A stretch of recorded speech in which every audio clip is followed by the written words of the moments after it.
नमस्कार, yes news महाराष्ट्रमध्ये आपल्या सर्वांचे स्वागत। राजेंद्र निकम यांच्या हस्ते बांधकाम कामगारांना भांडी संच वाटप। तारदाळ येथे आज महाराष्ट्र बांधकाम कामगार सेनेच्या वतीनं संस्थापक अध्यक्ष राजेंद्र निकम यांच्या हस्ते बांधकाम कामगारांना भांडी संच वाटप करण्यात आला।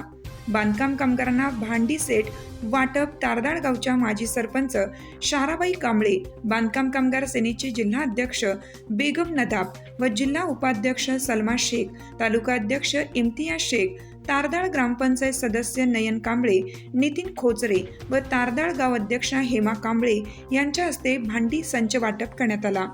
तारदाळ खोतवाडीतील येथील सर्वच बांधकाम कामगारांची नोंदणी करावी व बांधकाम कामगारांना जास्तीत जास्त लाभ मिळवून द्यावा अशा सूचना महाराष्ट्र बांधकाम कामगार सेनेच्या पदाधिकाऱ्यांना देण्यात आल्या। यावेळी सदरचा कार्यक्रम तारदाळ येथे समाज मंदिरमध्ये कार्यक्रम घेण्यात आला। यावेळेला बांधकाम कामगार मोठ्या संख्येने उपस्थित होते। तसेच अब्दुल लाट व लाटवाडी येथे देखील बांधकाम कामगारांना भांडी संच तालुका अध्यक्ष रमेश खोत व अब्दुल लाट गाव अध्यक्ष अरुण कोळी यांच्या हस्ते वाटप करण्यात आली। शेवटी आभार बांधकाम कामगार सेनेचे इचलकरंजी शहर उपाध्यक्ष प्रियांका पाटील यांनी आभार मानले। यस न्यूज महाराष्ट्रासाठी सचिन लोंडे, हातकणंगले तालुका न्यूज प्रतिनिधी।